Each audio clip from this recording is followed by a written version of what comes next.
Welcome, here I've got OPPO Find X2 Pro and I'm gonna show you how to manage the camera watermark at this device. So at first we have to tap on a camera button to open it, and for now we are in the standard photo mode.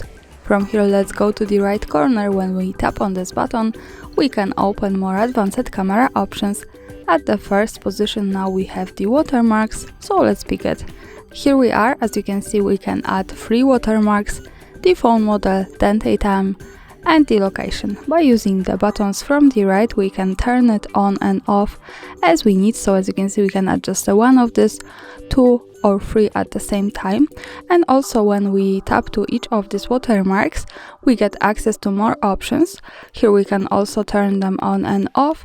And with the phone model I want to show you the custom one. When we pick it we can add our own watermark. For example, let me write here hard reset. Here we can save this, and we can also decide to add this only to photos or only to videos. So also by using these buttons from the right we can manage it. When we go back to this view and pick the date and time, we can see that here we get access only to adding this to photos or videos, and the same thing happens in the location. So for now let me keep all of these watermarks turned on. Let's move back to the camera to take the picture, to see them at the real photo.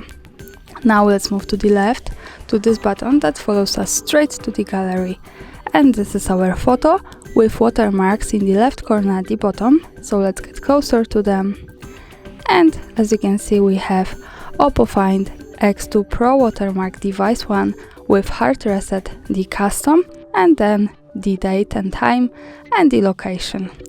And of course, when we don't need them or need another combination of it, we have to go back to the camera, then to the right corner, pick the watermarks and manage this as we need, or just turn them off. And that's all. Thanks for watching. Subscribe our channel and leave the thumbs up.